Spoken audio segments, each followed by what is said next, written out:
The Lowe Post is brought to you by Goodyear, helping you discover the road ahead. Goodyear, more driven. And now, the Lowe Post. Welcome to the Lowe Post podcast, bright and early on Monday morning, where I got to say, Mr. Kevin Arnovitz, I did not expect to be here on Monday morning talking about a Clippers-Nuggets Game 7 after the Clippers got a pretty mundane win in Game 4. I think they won by 11.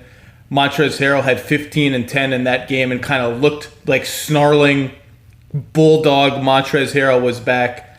And then the same movie repeated twice over the weekend in Games 5 and 6. Clippers get up big, Denver ropes them back in, and Denver doesn't just come back. There's got to be a word for the comeback where it's a big comeback, and then the comeback team just stomps you and wins by 10 or 15 points. I don't know what the word for that is, but it happened twice. And so here we are, Game 7, Nuggets Clippers, huge stakes. We can talk all about it. Mr. Arnovitz, welcome back to the show. How surprised are you that we're doing this podcast? I'm pretty damn surprised. I got to give it to the Nuggets. So here's a remarkable stat. The Nuggets are on the verge of coming back from, well, I don't, they're not on the verge of anything. They have a chance to come back from 3-1 again. The Nuggets for the whole playoffs are now minus 36. They were minus 48 after 4 games against Utah. So they're plus 12 since. I don't think I have ever seen a team look so bad through 4 games in the playoffs or any amount of games in the playoffs and then come back and do what they have done, taking a team that I have picked to win the title, that lots of people have picked to win the title, the distance in the manner that they are doing it. And so I emailed Kevin Pelton and I said, is there any precedent for this? And he said, well, the very first thing I did, it's hard to compare like teams bad for the first 3-4 games of play. It's a hard comparison to make. He said, I just looked up every team that's been outscored by at least 40 points in the first 4 games of the playoffs. None of them have ever advanced to the second round except the Nuggets. All other teams are 0-31 or some such thing in playoff series. It's absolutely insane. I don't even know where to start. So let's zoom out here. It's funny how our minds work. If these games unfold the opposite way, like Nuggets take a big lead, Clippers come back and almost win both of them but lose, I think we feel a little differently going into Game 7 than we do now. It feels like we don't have this sense of like, oh, the Clippers, they flipped off the switch. Are they choking? Are they vulnerable? Blah, blah, blah. But the way these games have happened has sort of just punched you in the gut and made you look back at all of their recent playoff history where weird things have happened to their team. So I will zoom out.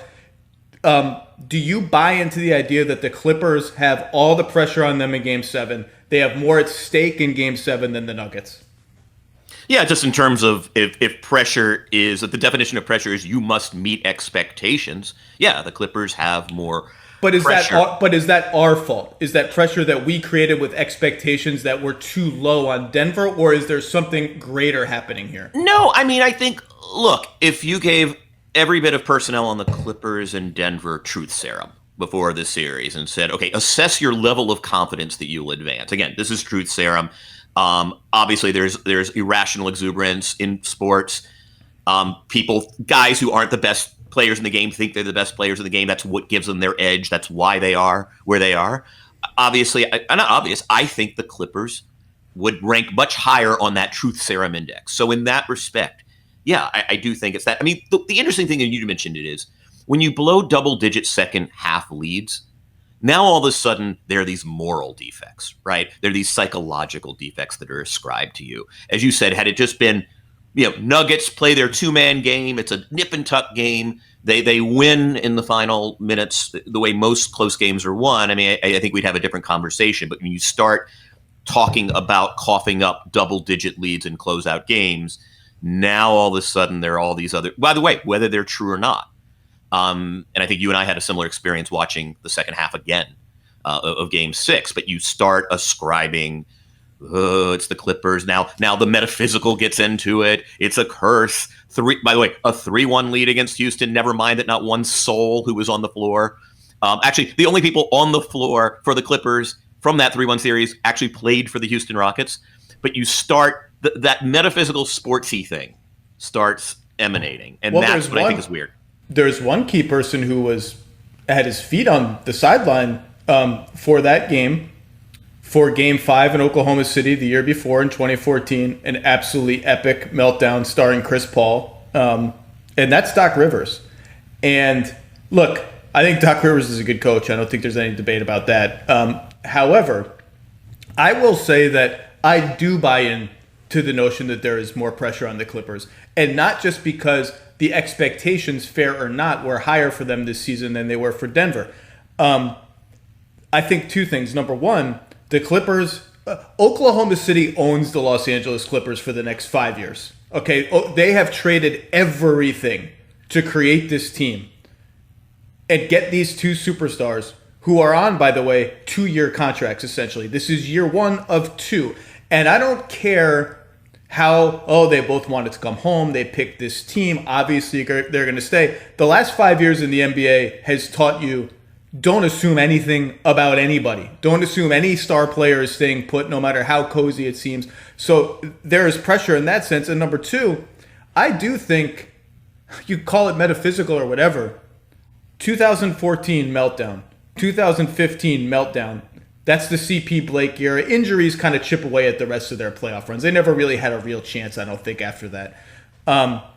And this, you start adding up the history, and I know that the players are all different, but I'm even thinking of like the fans, like Clipper fans. Like this becomes weighty for them. Denver's team is young. Jokic and Murray are just entering their prime. Jeremy Grant is just entering his prime. He looks like a cornerstone for them going forward. Gary Harris has come back and changed their team completely. He's young. They haven't traded 1,000 draft picks. Like I completely believe that the Nuggets are playing with house money, and not just because of media expectations.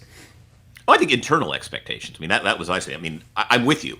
The Clippers have expectations that are self-imposed in addition to whatever experts are picking. What's interesting is the Doc thing. I'm always a little nervous at assigning blame. I think there's this tendency when the inexplicable happens. If a guy chokes. You don't lay it on the coach. I mean, so if we're going to say, hey, Doc bears some responsibility, my first question is, okay, has he not prepared this team to the extent they need to be prepared for a series like this? Is he not saying the right things? Is there not a buy-in? I don't think there's any indication that exists. Okay, tactically, we're talking about big games, rotations. I mean, I think the one thing this morning Doc can maybe bear some responsibility for is use of the bigs, right? This has been a question, by the way, all season. There's sort of a Zubac camp and a Harrell camp. Much of it is a matter of taste. For instance, I prefer Zubac. I think it gives the team defensive structure. I think it gives the team offensive structure. I say this as someone entirely comfortable with micro ball. I have no problems playing a 4 at the 5. Hell, there are times I don't mind playing a 3 at the 5. I just prefer this particular 5, Zubac, over this particular 4, Harrell, with this particular team against this particular opponent. Now, if we're going to assign blame to Doc for, their underperformance, I think let's be specific in those diagnoses, right? Like I'm not someone, and you know this, like I'm just not someone who's going to sort of, okay, sports happen sometimes. And that was JJ Redick's kind of famous comment to me after, sort of what happened against the Houston Rockets in 2015. Sports happens. Can I ask you a question? With up 19, if you had asked anybody, is Doc Rivers being outcoached? Is Paul George shrinking from the moment? Is Montrezl Harrell killing the Los Angeles Clippers? If we had paused the recording with 17 or 19 or 20 minutes left in this series, are any of those questions answered in the affirmative? No, and I think the Clippers are playing hard. I think Kawhi has been like in full-on Sharktopus mode on defense this entire series. He's everywhere. He's playing super hard.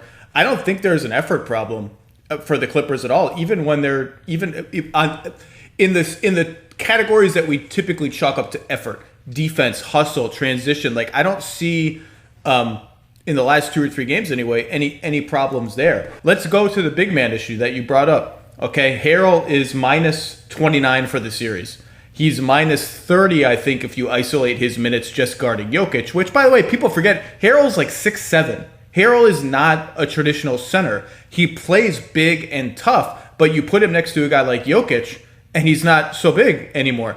So Zubats in the last 3 games has played 30 minutes a game.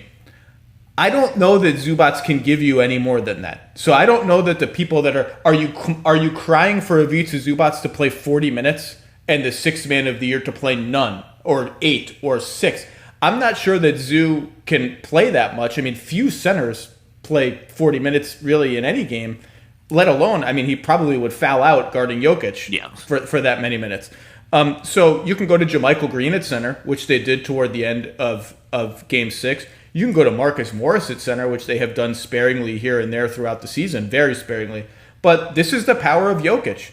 Jokic is going to absolutely mash those matchups. And you saw them put Kawhi on him down the end of Game 6 when Jokic was killing them on pick and pops. So guess what they're going to do? They're going to get Kawhi switched off him because I don't even want to I'm scared of posting up Kawhi. I don't care if I'm 9 feet tall and 400 pounds. I do not want to have the ball anywhere near Kawhi Leonard. So they get him switched on to Paul George. They post him. He has an X weight advantage, whatever it is.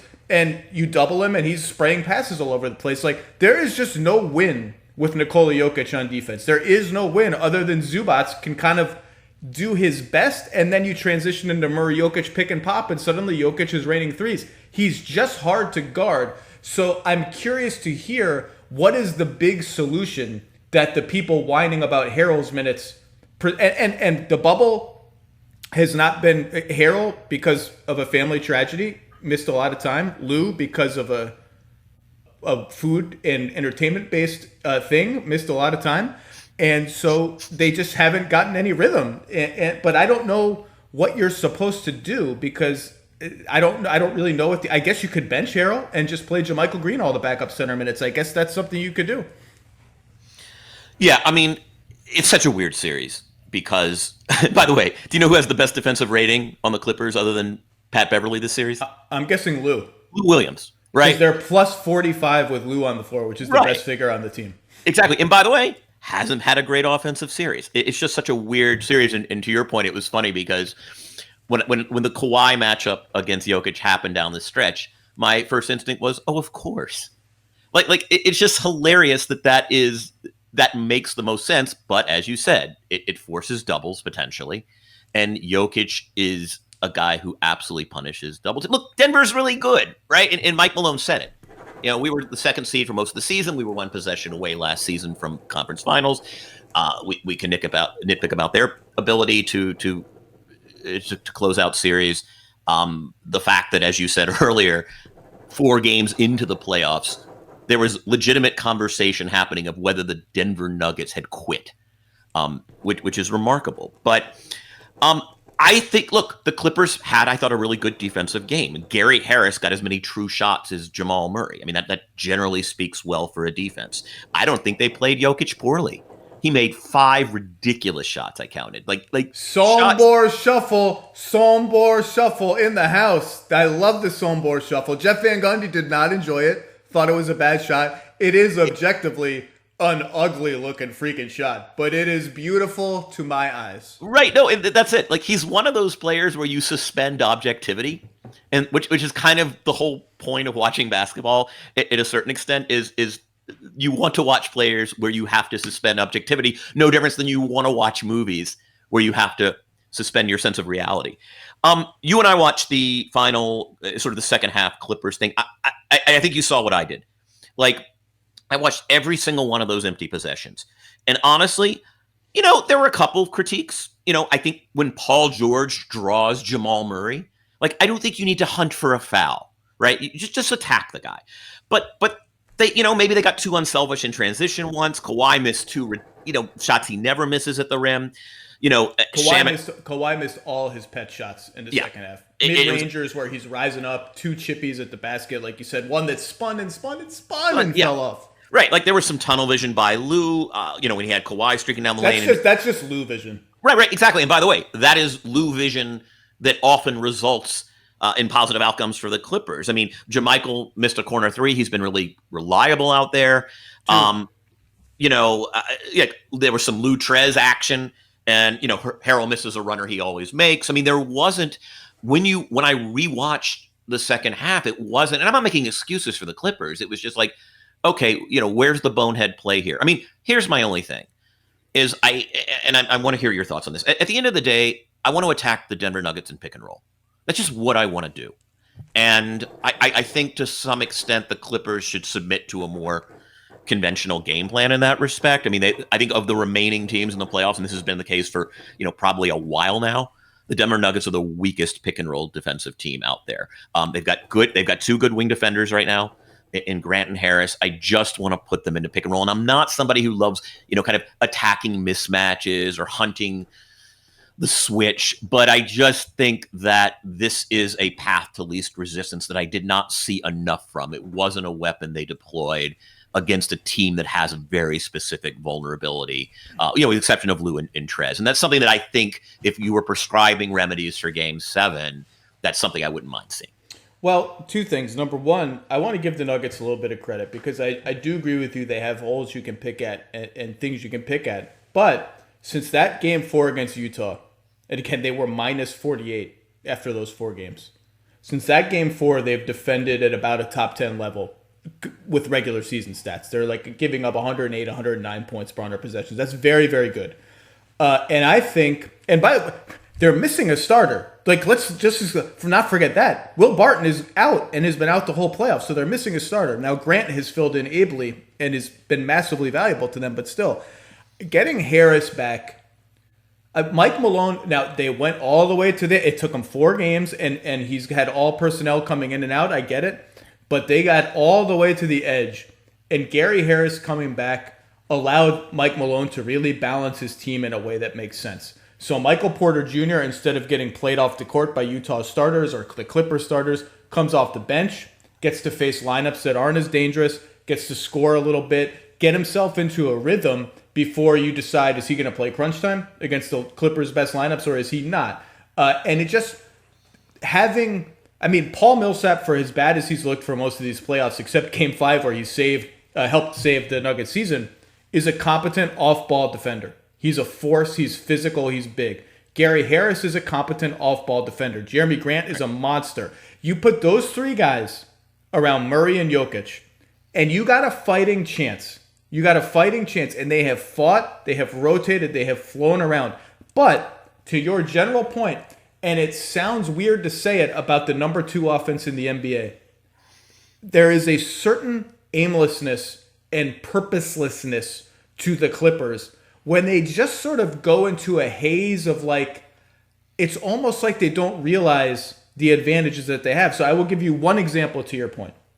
With about 3 minutes left yesterday, game's already slipping away. They're down 8. Like I said, the Nuggets are not just coming back and hanging on for dear life. They're coming back and throwing the Clippers out of the freaking gym. But still, it's in play still. Kawhi runs a pick and roll with Zubats. Jokic switches on to Kawhi. That's it. That's the end of the possession. The entire rest of the possession should be attack, attack, attack. Kawhi passes the ball off instead. And they do some stupid stuff on the weak side. And Kawhi crosses paths with whoever Torrey Craig is guarding. And the Nuggets just switch right back. The ball goes back to Kawhi. He takes a contested 20-footer over Torrey Craig with 2 on the shot clock or something. Like, I don't understand how you get that matchup and just ignore it. It's like they're not paying attention. And also, I'm not just going at Michael Porter in the pick and roll every time. I'm going at Millsap every time. They have the numbers are so, but that like Kawhi, whoever Millsap is guarding, Paul George, whoever Millsap is guarding, he can't get out there and corral those guys. They're splitting him, getting into the teeth of the defense, kicking out. I want to see more of the predatory stuff that the Nuggets are doing to them when Lou Williams is on the floor. I want to see them do more of that with more of a constant focus. Right.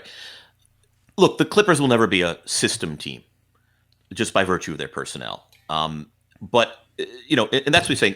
There needs to be a little more offensive structure.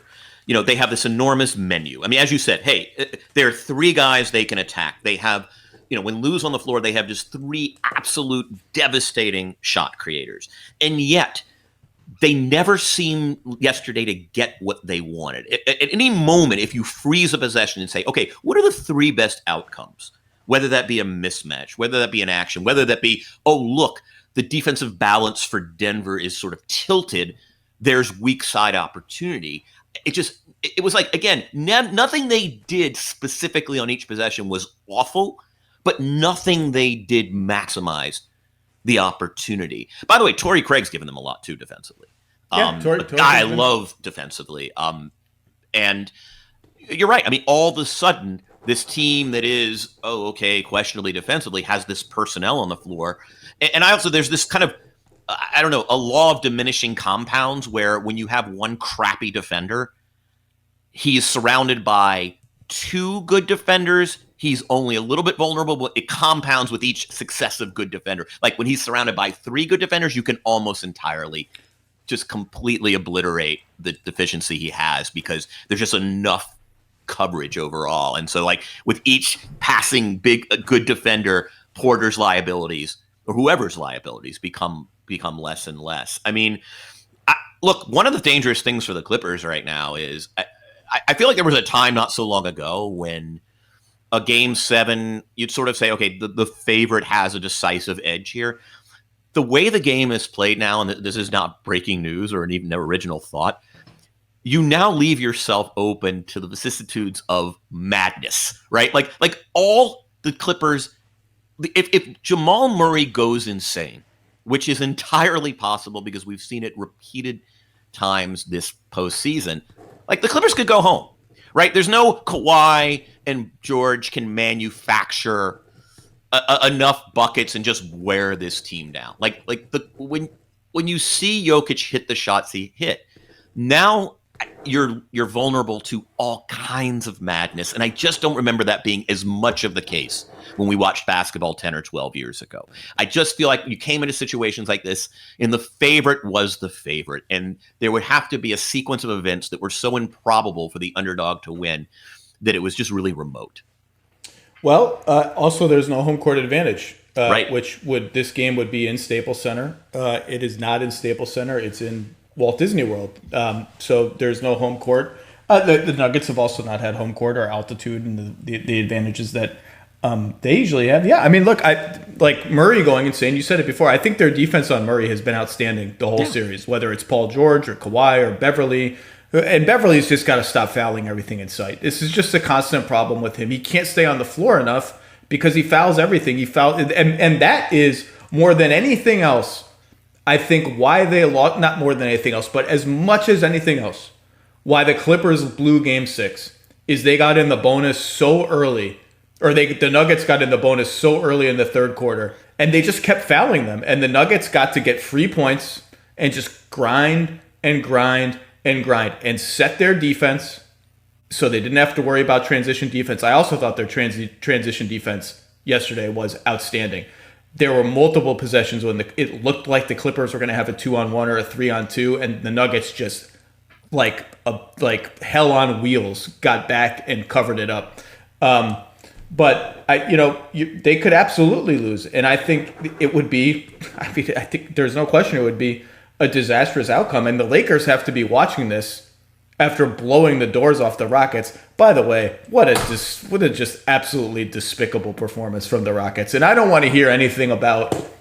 I still think that should have been a good series. I was totally wrong, but and I remember I texted Simmons actually. We have a running text thread about the Rockets playoff woes and everything.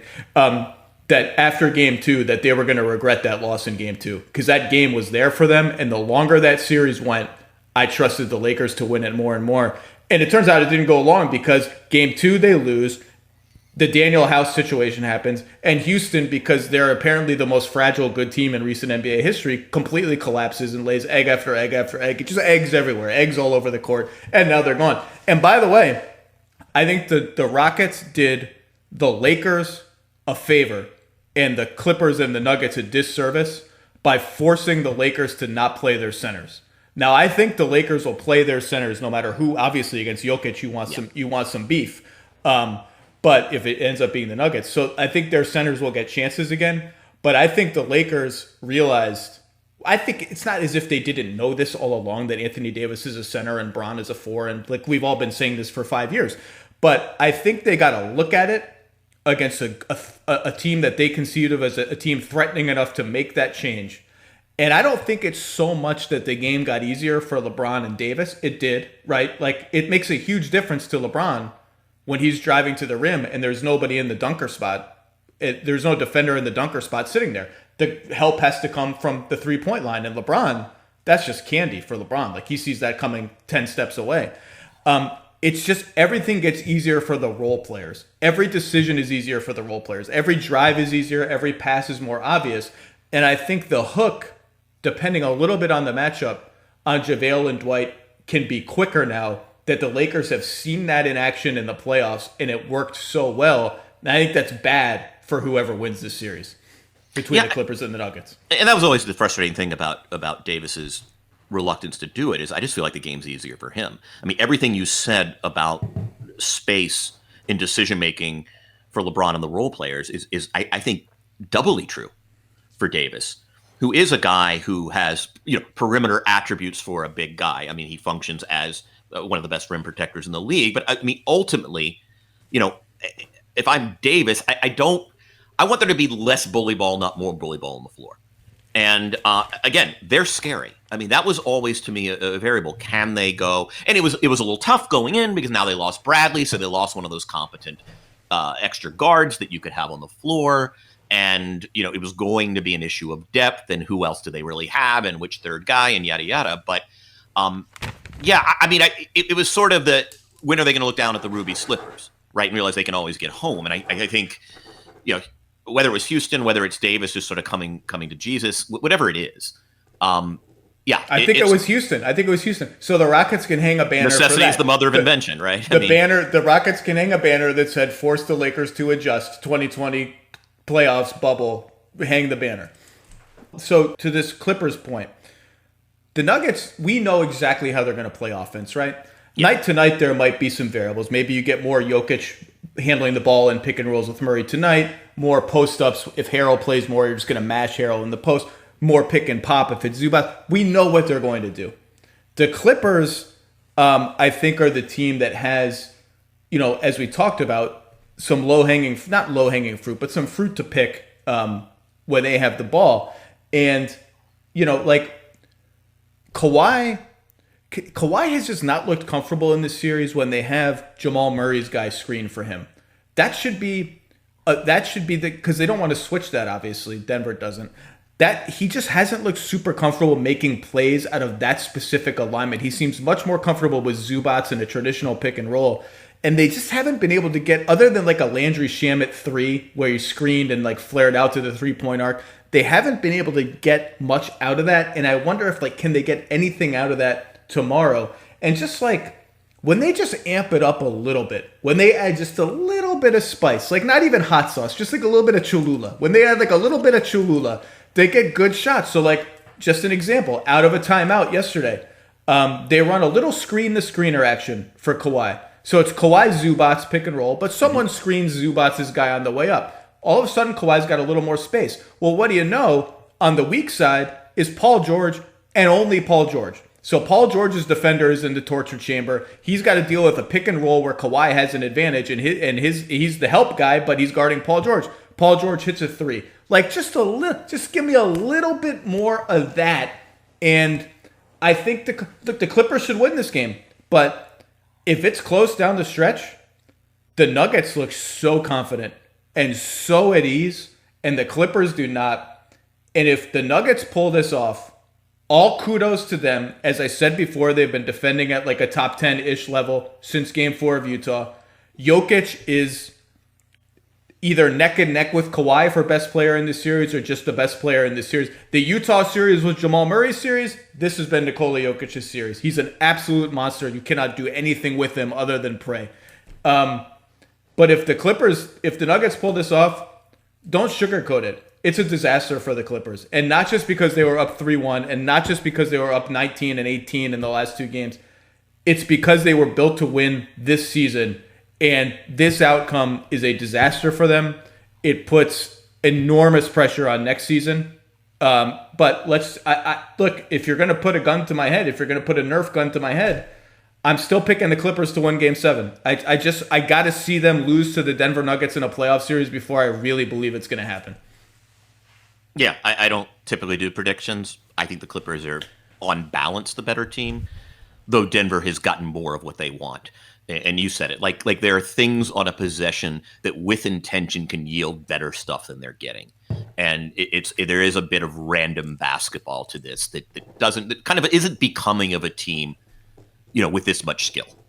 And there's a certain arrogance to it, right? Well, but how much of that falls on Doc then? To go full circle to all the questions and the one constant of this team, like, does that not fall on Doc a little bit? But then again, they remind me a little bit of the Heat in year one with LeBron, where out of timeout, they come with this gorgeous stuff, and the gap between out of timeout and everything else, schematically, is just gigantic. Right. You can't win because either there are times, if it works out, Doc's a genius for trusting his guys, right? This is what the narrative becomes. He trusted his guys. Kawhi Leonard has demonstrated, in 2 previous finals that he is the most reliable playmaker. You don't need to weight the backpacks down with playbooks. Doc trusted his guys. When they blow a 19-point lead, people like you and me are saying, hey, there's no intention to their offense. That's on the coach. The coach needs to, craft a system that inoculates the team from this kind of sluggishness or randomness. There are triggers that you initiate, and you get open looks for Paul George on the weak side because you're running the actions that make sense. I mean, it's tough to say. So the answer is greater than 0. The answer is also less than 100. That's his fault. Let's just reflect for a second as we head into Game 7. And ain't nothing like a Game 7. Game 7 in the Lowe household is I close up the laptop, don't take any notes, just let it wash over me. There's no Game 8, no more adjustments to look forward to, no more thinking to do, just enjoy it. Can we just reflect for a second that Mike Conley 3 went in and out, and if that shot goes in, Torrey Craig goes down in infamy. The Nuggets are out. The Clippers probably beat what was a pretty wheezing Utah team by that point. That series is probably... Can we just reflect? That was one of the 5 craziest things I've ever seen in an NBA game. That whole sequence. The counterfactual is fascinating, isn't it? I mean, that thing was halfway down. Halfway down. I can't imagine. I wish there had been a camera on both front offices at that moment. Because if I were the GM of the Nuggets, I think I would have just fainted or fallen over. It's like probably even before Mike Conley took the shot. When he was rising up, I probably would have just been running out of the gym. I don't even want to see what happens. Tell me later. Let's switch gears. The Eastern Conference Finals start tomorrow. The Boston Celtics will face the Miami Heat in a series that has a chance, I think, to be really, really good. In the regular season, the Celtics were a little bit better, 4th on offense and defense. Miami was 7th on offense, 12th on defense. In the playoffs, they have been 2 of the 3 most dominant teams in the NBA. Net ratings within a point of each other, absolutely dominant. I think this has a chance to be a very interesting matchup. Let's do it this way. When the Heat have the ball, when the Heat are on offense, what is interesting to you? What are you going to be watching? What are the pivot points when they have the ball? So one of the things I realize how much I love the Heat this postseason and why it works is they have these 3 pillars of playoff offense. And by the way, I think this is universal. I think every team should have these. You have your pick and roll game. Number 2, you have your ISO guy who can just hunt baskets when you need them, when everything kind of bogs down. And then you have what I call the third way. And the Heat have that because it's Bam. Right? Like they almost have this corner package that they've designed around Bam when he's at the right elbow. So you have these 3 offensive tent poles that you can go to. It's like Mike Musina in his prime, like any pitch, any count. Doesn't matter the situation, doesn't matter the defensive matchups on the floor. We have 3 really bedrock styles of offense that we can employ. What's interesting to me is Jimmy has been fantastic. He's taken over games. He's done his heavy manufacturing role. But Dragic has been the engine of this offense. Pick and roll, probing. He forces rotations with his penetration. He's at the very top of the floor. And often if something doesn't materialize, they'll just flip the screen and then do it again. And it works. Like Dragic has actually been the guy who has given the most structure to the offense. And Jimmy's been amazing. He just comes in and he dominates. But that's what's been so interesting to me is, and I don't want to call it a resurgence because he was great all season. But this is different though. Dragic as a starter has been all-star level. Dragic again. Unbelievable. And that to me is the most interesting thing because now they have the most diverse offense. Again, those three things. They are amazing when it's working with Bam at the high elbow. They are amazing when it's just Jimmy being Jimmy. And they are amazing with this pick and roll game in probing that opens up all kinds of kick out opportunities. Like you look at that personnel and you're like, is this a top 5 offensive team? Nah, this is fantastic. And by the way, it's also a pleasure to watch. Yeah, the Heat, Jeff Van Gundy keeps saying this every time he does a Heat game. They're just such a nice antidote to the homogeneity, which I think has actually been overstated. Like, I don't think the NBA is as homogeneous as people think it is. But when you get a nice elbow big, this is why everybody loves Jokic. When you get a nice big who can direct the offense and like they can run shooters all over the place, it's just fun to watch. It's just objectively fun to watch. So to your point, I think Boston is the best perimeter defensive team in the NBA. And so if you're looking for a place where this is going to be a little harder for Miami than the previous series has been, you put Smart, Tatum, and Brown on the floor together, and they're going to make life difficult for Duncan Robinson and Dragic and Butler. But the thing I'm most curious about opening tip game 1 is, where is Kemba Walker on defense? Because I wonder if the Celtics want to put size on Dragic right away.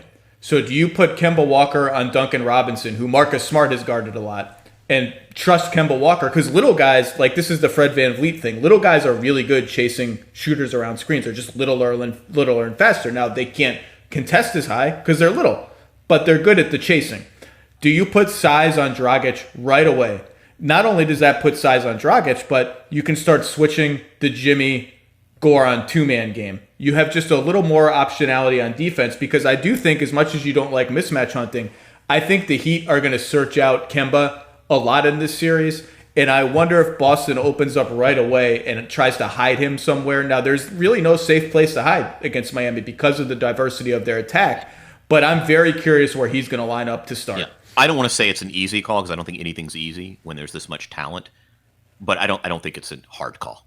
I mean, Marcus Smart guards Goran Dragic. We just said it. Penetration from Dragic has been the engine of this offense. You have the best ball pressure in the league in Marcus Smart. It's an easy solution. It is a problem that is solved to the extent it can be solved with the best problem solver. And then you have Robinson, who, again, is big.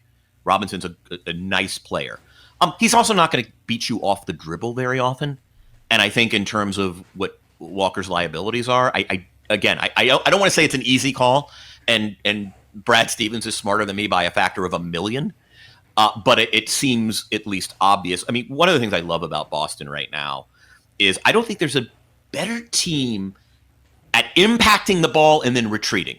Like their ability to kind of exert the kind of pressure you see from kind of hard pressure offenses, and then somehow, amazingly, staying out of rotation. And maybe that's the size and speed and the length, and these guys can stunt, and they have these, Inspector Gadget arms, so you can kind of be multiple places at once, and I think that's part of it. But it's more than that. It's choreography. It is a fluency that they have cultivated over time. And it's like there are times where I will just – and look, we have to see it again because, maybe it was like, okay – we talked about Toronto doesn't really have a guy you have to double. They didn't really pressure the defense in the half court, and maybe it was just that. And in Philly, obviously has their limitations. But I'm curious to see it against Miami. But it's the number of times I will watch a defensive possession with the Celtics and say, like, how did they do that? How are they able to pressure the ball and leave themselves completely invulnerable behind it? Just somehow cover it up. Somehow be multiple places once. Are there 9 guys out there? Let me count the green jerseys. Oh, no, they're only 5 because it seems like they're 9. And so that's the thing. I have Smart on Dragic, and I don't think twice about it. So then that leaves the question of who's guarding Butler.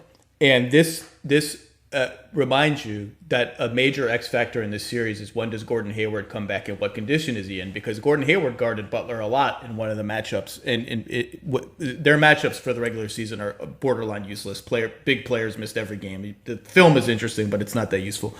And Hayward also obviously is a massive boost to Boston's depth because, the Toronto series showed Brad is really only trusting the starters. I mean, like, Wanamaker will come in and give them minutes, pretty good minutes, and Time Lord will come in, and Time Lord gave them good minutes. But down the stretch of games, he's riding those 5 guys. Grant Williams comes in. You always just get the feeling that, like, they're trying to steal minutes. They're like, how long can we roll with Semi Ojeleye? Is he going to make his one random 3 tonight, or is he going to miss all his random 3s tonight? And Hayward would be a big boost, but he has guarded Jimmy a lot. I would suspect Jaylen Brown gets it first, maybe Tatum, but they like Jaylen Brown on bigger, stronger guys more than Tatum. They like Tatum on the range, on quicker guards and using his wingspan. Brown has been the one to really take the pounding for them. To me, this series pivots on Bam Adebayo. He's the most important player in the series on both ends of the floor. So, for instance, there is no law that Daniel Tice has to guard Bam Adebayo. It's not written in scripture that the center has to guard the center. The Heat will also move Bam around all the time on defense. So in theory, this may be too crazy, but I bet we see stuff like this here and there. In theory, you could put Smart, Brown, and Tatum in whatever arrangement you want on Goran, Butler, and Bam, and switch all the possible actions between those 2 players. Hide Tice on Jay Crowder, Tice on Andre Iguodala, hide Kemba Walker on Duncan Robinson. Now the Heat can pivot into Bam, Duncan Robinson elbow stuff to try and get Kemba switched here and there.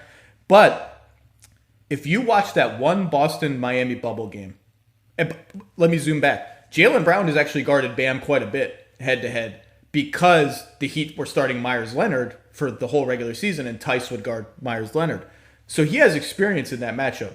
But that bubble game, whenever they messed around with a small on Bam, Bam shot 18 free throws in that game. Whenever, not even small, Jaylen Brown's not small. Whenever they put someone who was not Daniel Tice on Bam, Bam was either dunking or at the foul line. And I bet that game scared Boston a little bit. And so I think they'll start with Tice on Bam, and we'll see, and that, to your point, the natural place to then attack. I mean, Tice has been great defensively, but that gives you a shot to run sort of a lot of traditional pick and roll offense. Right, and the reason I probably keep Tice on Bam is not so much that, yes, you do want physicality, and Brown's been great on those sorts of guys, but it's the other 4, right? Like, I want everything I just talked about in terms of exerting pressure and then somehow retreating. It gets compromised a little bit if Tice is one of those guys on the perimeter. And that's not to say you can't bogut Jay Crowder, because I don't worry about Tice being on Crowder at all. I worry a little bit the way Crowder's been launching like he's freaking Klay Thompson out there the last couple of months. Right, but if you want to ISO Jay Crowder on Tice, I'm okay with it. I mean, again, that's sort of I'm feeling okay if I'm Boston. To me, though, the problem is not bogeting Crowder. It's I want the big 3 defensively for Boston. When we talk about the Smart, Brown, Tatum triumvirate, I want them kind of performing those functions whereby, hey, we have the perimeter covered, and oh, by the way, we can also play gaps. We can also recover. We can also provide help and get back because we're this capable, we're this long, and we're this quick, and we're this smart.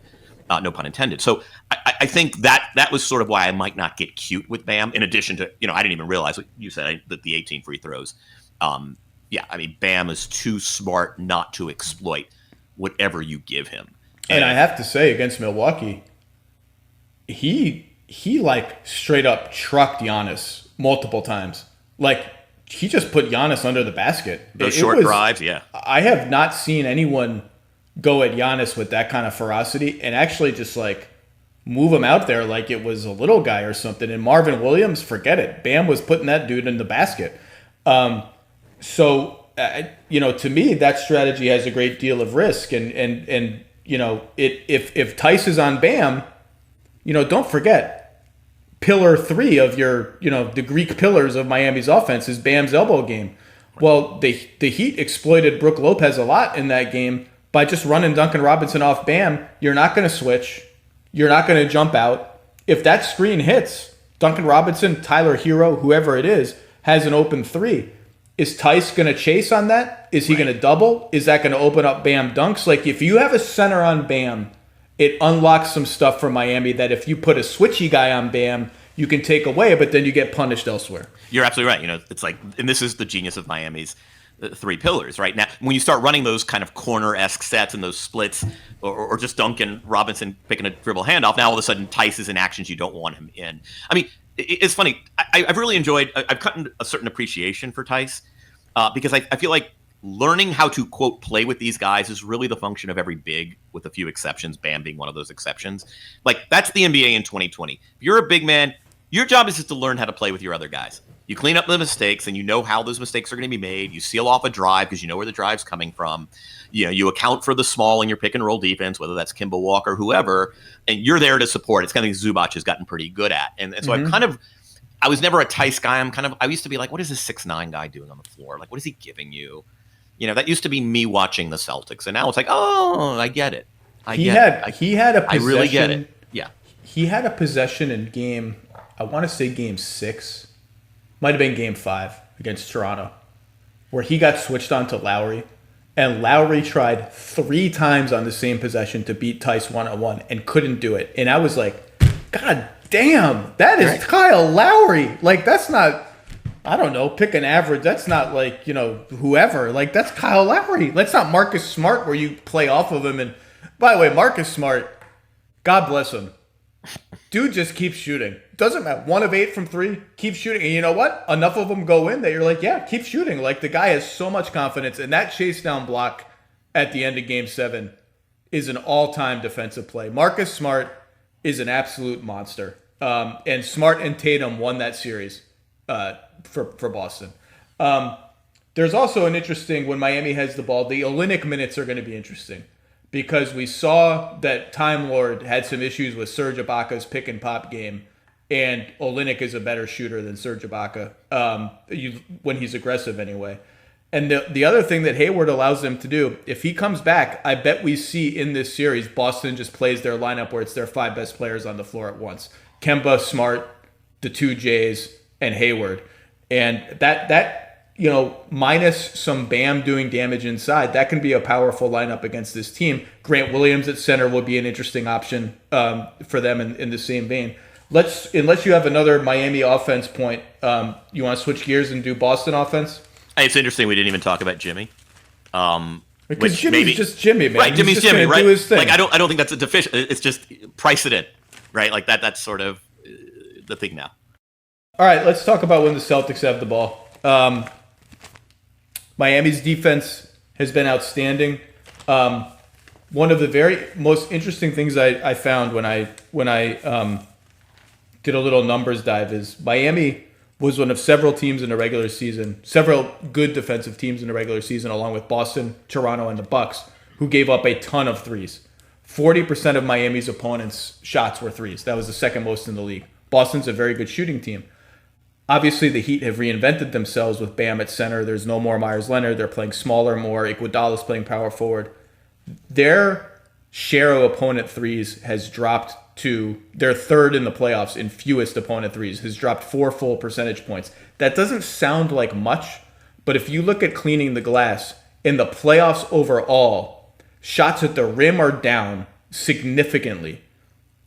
And all of the uptick, all of the compensatory uptick has come in threes. Threes are way up. So for Miami to deflate threes in the playoffs is a big deal. And you want to say, well, they played Indiana. I was going to say Indiana was going to be my explanation. So that was my explanation too. Then I zoomed in on the Bucks series. They completely warped Milwaukee's shot selection in the exact same way. That Milwaukee's threes were way down. So Miami has figured out a little something on defense. What are you looking? So the same way that we talked about, I think the Heat are going to search out Kemba Walker.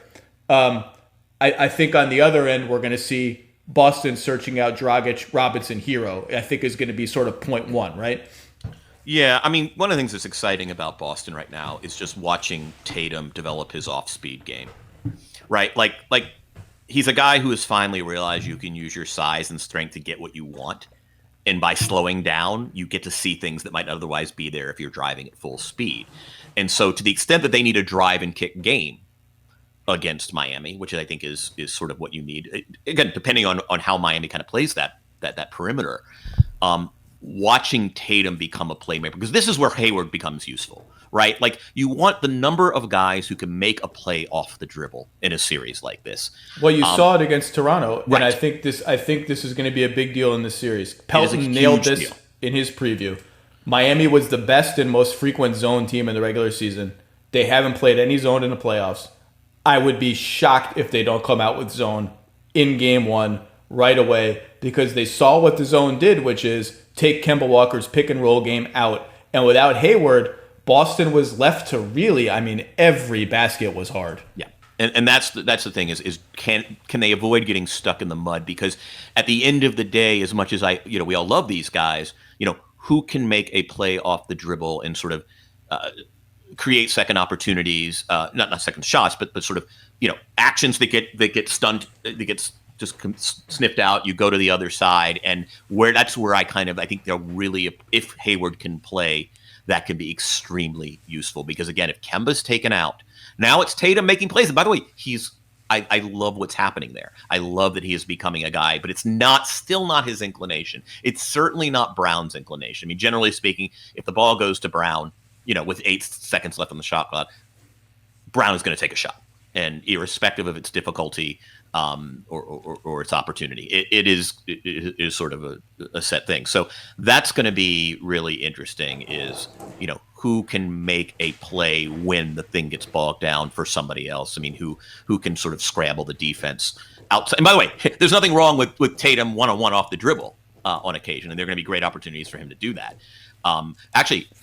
Here's my question to you: is okay? So what are the matchups if you're Miami on Boston? Who do you put on whom? Especially now that you've got some guys who are you're concerned about in one-on-one situations. Well, it's a little harder to hide Dragic now that Robinson is also in the starting lineup as a potential target. And I think Robinson has really advanced on defense. He competes. So, it's not as easy as just, and he's got size, yeah. Yeah. It's not as easy as just put Dragic somewhere else. So, where else are you putting him? I think Bam will probably start on Tice. Bam will start on Tice. I'd be surprised if he doesn't start on Tice, but Bam can guard anyone. And if he's on Tice, that's your primary screen setter, right? So the Heat are playing man-to-man, not zone. Right. Okay, we feel comfortable with Bam on Tice because Bam is going to destroy your pick and roll game. If he switches on to Kemba, I don't think Kemba's going to have huge success attacking Bam off the dribble. I don't think Jason Tatum's going to have huge success taking Bam off the dribble, and I don't think they care a whit, WHIT, about Daniel Tice doing anything to their guards on the back end of those switches. So that's and of course then the easy thing, then the natural pivot for Boston is, well, if we can't do anything with Bam, we got to put Tice away somewhere on the side. We just can't play through Tice anymore. And then that becomes when you have the Walker-Tatum pick and roll, the Tatum-Walker pick and roll, the Walker-Brown pick and roll. Find me the weak point and bring that guy up to screen, or bring his guy up to handle the ball, and one of my other good guys will screen. Tatum as a screener, I think, has become an interesting thing for them. And that was the only thing Indiana had against Miami. And it was pretty successful in the first round, was they just let their guards play one-on-one. Once they got a matchup they liked, they let Malcolm Brogdon play one-on-one.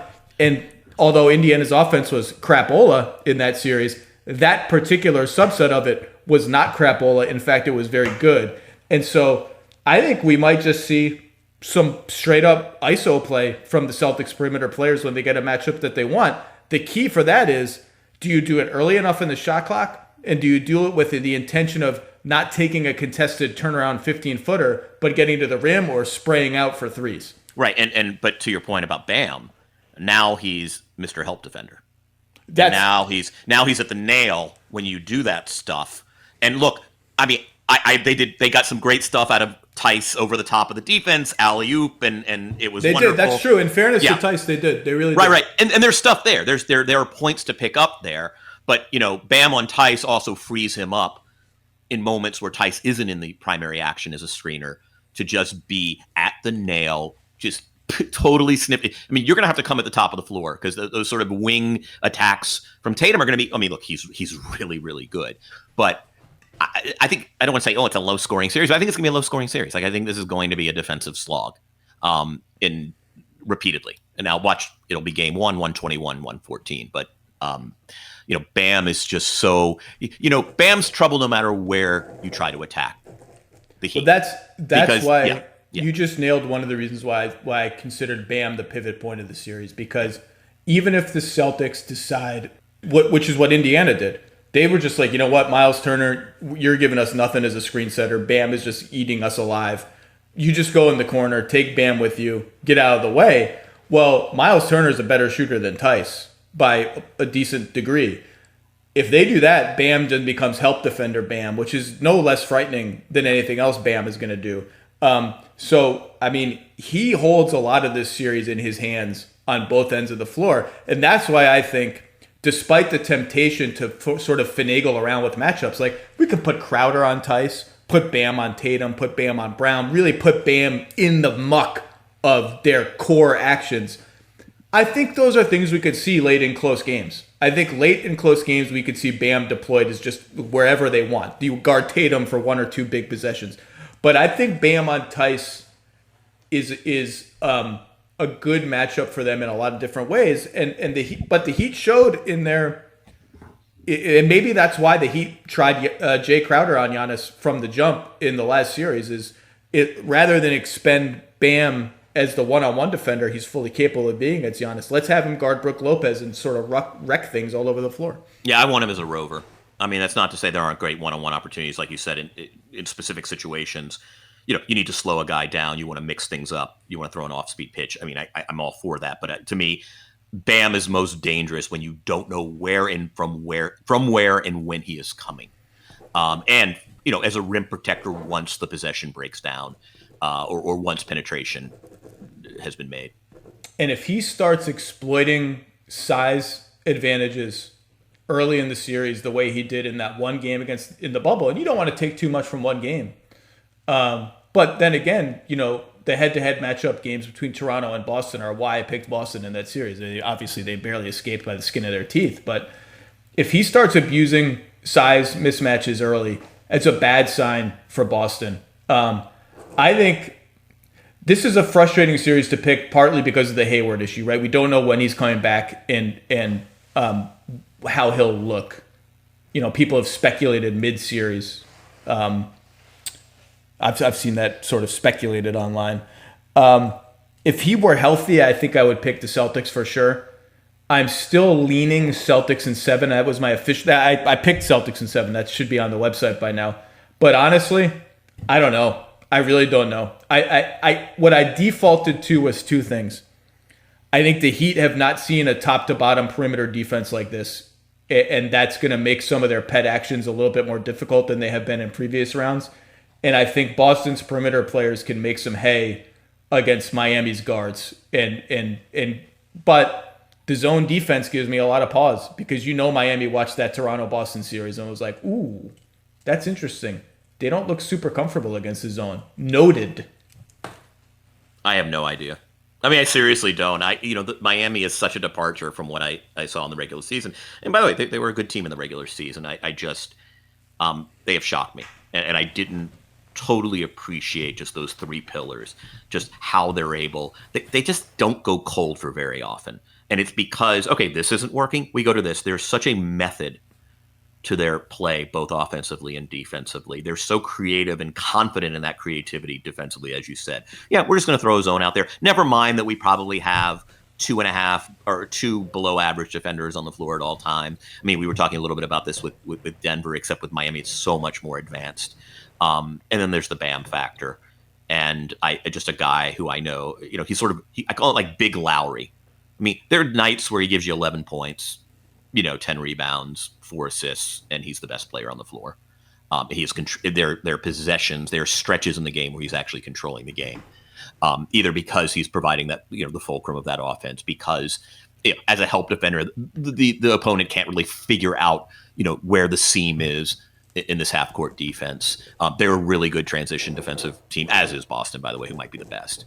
I have no idea. I have absolutely no idea. Yeah, there's not going to be any easy buckets in this game. These No. are two disciplined, smart teams who don't screw up in transition. They don't screw up on the glass.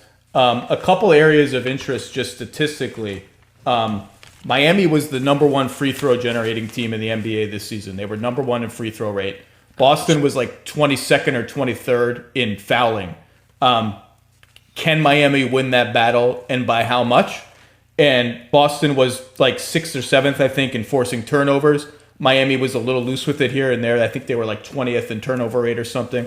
Can Boston win that battle? Those are those little games within the game, particularly the free throw game. I mean, that's why that's the primary reason why Jimmy Butler had an unbelievable offensive season, despite shooting horribly from almost everywhere. He was at the foul line like he's James Harden. So I think this is a fascinating series. I'm actually more excited for this than I was for Boston and Toronto, and I was unreasonably excited for Boston. Like, I was more excited for Boston Toronto than I am about like regular life things. I don't really want to say which one because I'll get to get out more, Zach. I'll get in. Well, where? It's hard to get out. Right? How can I get out anywhere? I can't do anything. My own question, right? I'm excited when I see a neighbor walk out of their house and I can wave at them. I'm very excited for this series. Any final thoughts on Boston, Miami before we let you go?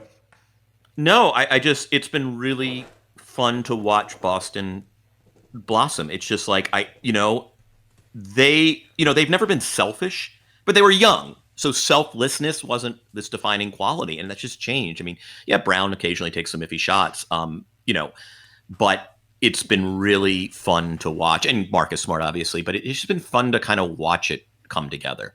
And they sort of know how they want to play now. It's not to say that every problem is solved immediately, and we saw that in the Toronto series. I mean, it can take a while. They're going to be just droughts while they figure it out, but they do figure it out. And that's just been fun to watch. And again, Miami has been the best story to me of the playoffs. All right, Mr. Kevin Arnovitz, read everything, listen to everything he does at ESPN.com. Thank you, sir, and enjoy the series. Thanks for having me.